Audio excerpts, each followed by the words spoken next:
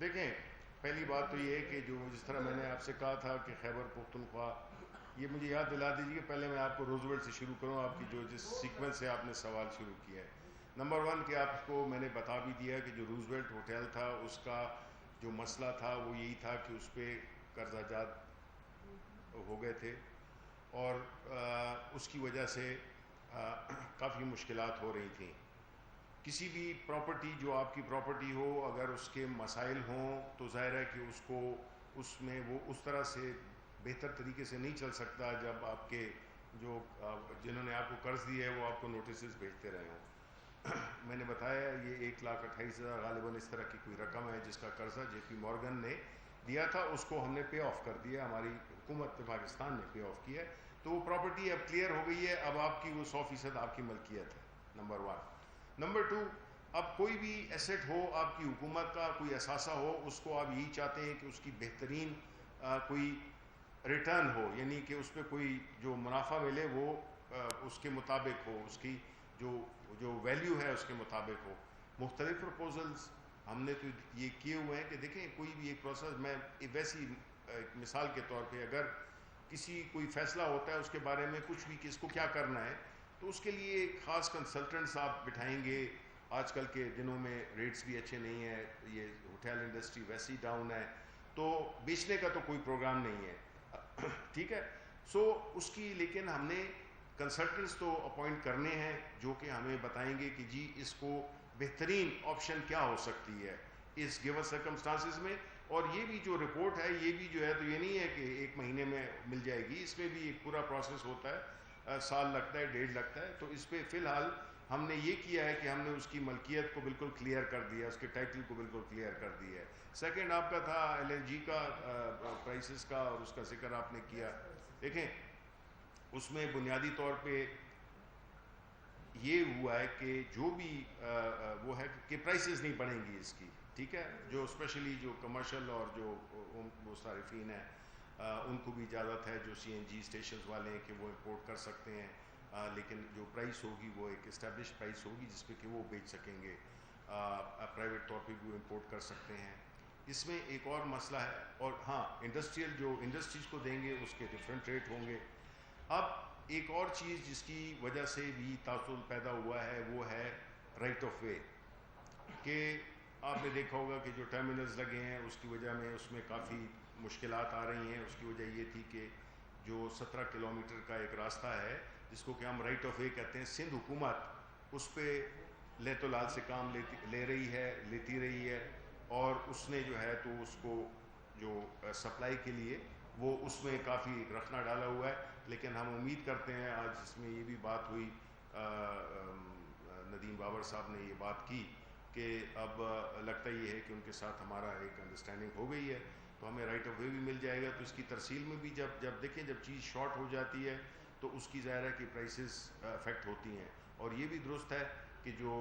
اس کا جو circular debt ہے اس کا، کیونکہ میکنزمز ایسے بنائے گئے تھے ماضی میں کہ جس کی وجہ سے آپ کو بجلی میں بھی ایک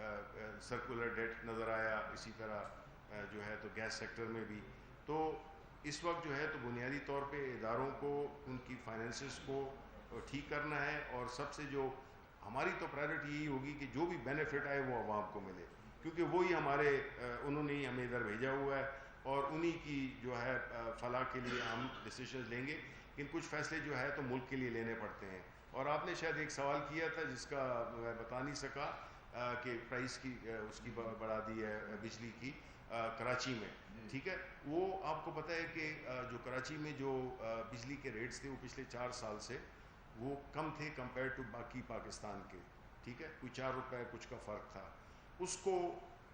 بیلنس میں لانے کے لیے یہ کیا گیا ہے. اور ظاہر ہے کہ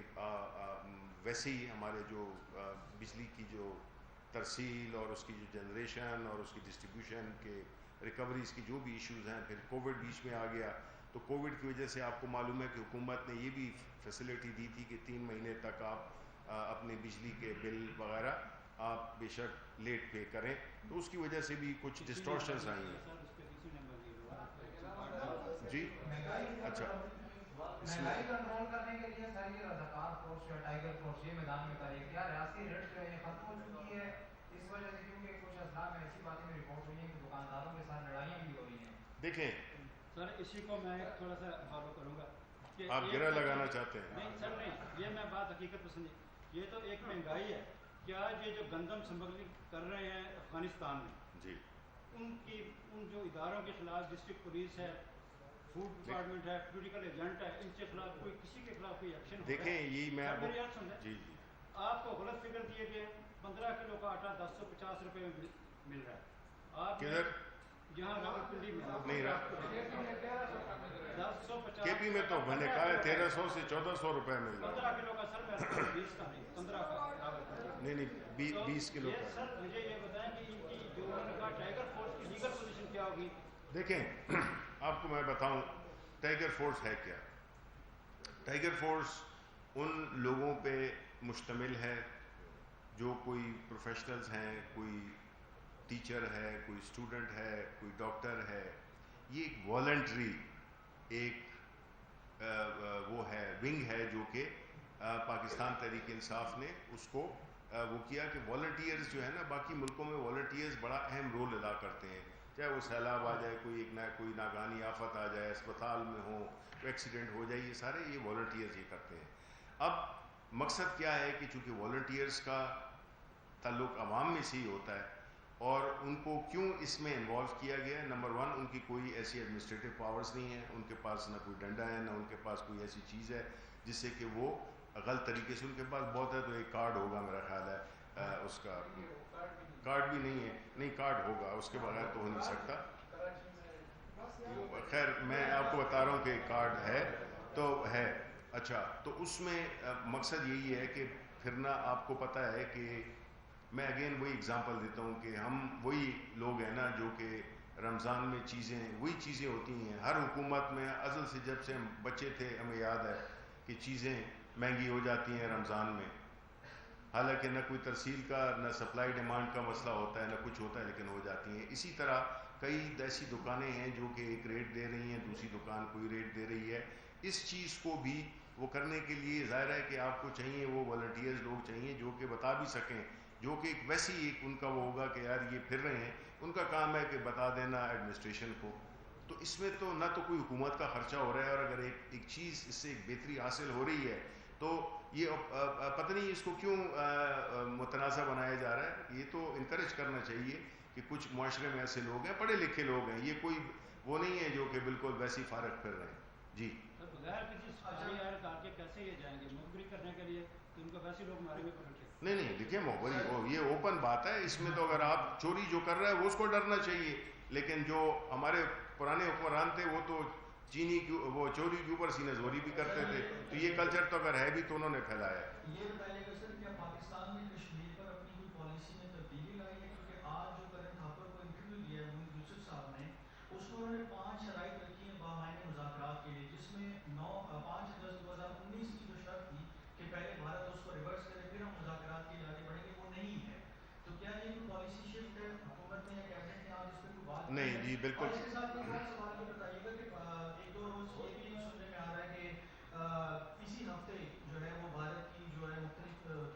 دہشت گردی کی سرگرمیوں میں مختلف ثبوت اور پاکستان سامنے لا رہا ہے, اس حوالے سے کیا اپڈیٹ ہے, اور کابینہ میں اس حوالے سے کوئی بات ہوئی ہے یا نہیں ہوئی ہے؟ نہیں جی اس کے بارے کابینہ میں بالکل بات نہیں ہوئی, اور میں یہ ماننا پڑے گا مجھے کہ مجھے یہ جو محمد یوسف نے جو انٹرویو دیا ہے آج دی ہے, مجھے اس کا علم نہیں, کیونکہ میں سارا دن کیبنٹ اور اس کے بعد مختلف میٹنگز میں تھا. کل شاہ محمود صاحب ادھر آئیں گے تو میرا خیال ہے کہ یہ سوال بنتا ہے ان سے آپ پوچھیں. جی کی جانب سے عمر ایوب اور ندیم آباد کو تجویز دی گئی کہ جو گیس اور بجلی کی قیمتیں مہنگی ہوئی ہیں ان دونوں کا جو قصور ہے. نہیں دیکھیں جی یہ ہوتا یہی ہے کہ جو کیبنٹ ممبرز ہوتے ہیں ان میں نارملی بعض اوقات کوئی ایک ایسی بات ہو جاتی ہے جس میں کیونکہ آپ جو منسٹر انچارج ہیں وہ عمر ایوب ہیں, چاہے وہ پیٹرولیم منسٹری ہو یا پاور منسٹری ہو, تو اس لیے ظاہر ہے عمر ایوب صاحب وہ منسٹر ہیں, تو ان کی کسی پہ اختلاف رائے تو ضرور ہو سکتا ہے, لیکن کوئی ایسی بات نہیں ہے. سر ایک سوال یہاں سے بولیں بیٹھ جائیں گے تو پھر ہوگا. نظر نہیں آ رہا ہے. آپ اگر کائنڈلی بیٹھ جائیں گے. ہاں میں بیٹھ جاتا ہوں یار. چلو خوش چل آپ پوچھیں میں بیٹھ جاتا ہوں. کہ کل مریم بی بی نے کل انٹرویو میں یہ کہا کہ ہماری جو تحریک ہے اس میں کوئی نیگوشیٹر حکومت نہیں ہو سکتی, اس لیے ہم اس حکومت کو لیگل مانتے نہیں ہیں, اور عسکری قیادت چونکہ سیاسی ناموں میں انوالو نہیں کرنا چاہتے تو انہیں ہم نہیں دیکھ. تو کیا ان کی اپروچ, وہ کہتے ہیں ہماری ٹارگیٹ پاکستان کے عوام ہے, کیا وہ ریولوشنری تحریک کی طرف جا رہی ہے؟ نمبر 2 سر, آپ اسی سوال کا حصہ ہے, آپ نے مولانا فضل الرحمان صاحب کے لیے کہا کہ وہ آئے اور ان کا دھرنا خالی گیا, جبکہ ان کا کلیم یہ ہے کہ انہیں 20 ارب روپے اور 4 وزارتوں کی آفر ہوئی تھی. کیا کہیں گے آپ؟ نہیں, وہ تو ان کو لے لینے چاہیے تھے اور لے لیتے اگر آفر سیریس ہوتی. دوسری بات یہ ہے کہ جہاں تک کہ آپ نے بات کی مریم صفدر کی, دیکھیں بات یہ ہے کہ مجھے تو یہی حیرت ہوتی ہے کہ آپ ان کی بات کیسے کر رہے ہیں. یہ وہ لوگ ہیں جنہوں نے کہ آپ لوگوں کے میرے پیسے لوٹ کر اور اپنی جائیدادیں بنائی ہیں, ان پہ قانون نے اپنے فیصلے دیے ہیں, ان کو بجائے اس کے کہ یہ دیں. اور ایسا شخص جو کہ جھوٹ بولتا ہے, یہی تھی نا مریم صفدر جو کہ کہتی تھی کہ باہر تجھ کیا کہ میری پاکستان میں کوئی جائیداد نہیں ہے. یہ آج ہمیں بتا رہی ہیں کہ ہم نے کیا کرنا ہے. یہ وہ جو موسمی نظریاتی لوگ ہوتے ہیں نا, جس طرح میں نے کل کہا تھا کہ جی باہر ہو تو عامر بن گئے اور اگر خزاں ہو تو پھر انقلابی بن گئے. یہ ان کا جو موسم کی طرح جو ان کے نظریات بدلتے ہیں نا, ڈپینڈ کرتا ہے. یہ سمجھتے ہیں کہ ان کا پیدائشی حق ہے کہ وہ اس ملک کو تباہ کریں, یعنی اس پہ رول کریں, اپنی حکمرانی کریں. یہ عوام کو اب پاکستان بدل چکا ہے. اب یہ نمائندگی کر رہی ہیں ان قوتوں کی جنہوں نے ملک کو تباہ کیا, اور عمران خان نمائندگی کر رہے ہیں اس کے جس نے کہ اس ملک کو آگے لے جانا ہے. انشاءاللہ حق کی فتح ہوتی ہے. ان کا کوئی اخلاقی جواز نہیں ہے ان کے پاس, ان کا وہ بیک گراؤنڈ نہیں ہے, وہ پس منظر نہیں ہے ایمانداری کا. انہوں نے اس ملک کو استعمال کیا ہے, انہوں نے اس ملک کو بری طرح سے, عوام کی جو آج حالت ہے اس کے ڈائریکٹ ذمہ دار ہیں یہ لوگ. اور یہ آج آ کے ہمیں کہتے ہیں کہ جی 20 جنوری کو حکومت ختم ہوگی. میں مانتا ہوں کہ 20 جنوری کو حکومت ختم ہوگی, لیکن جو سال ہوگا نا وہ 2028 ہوگا.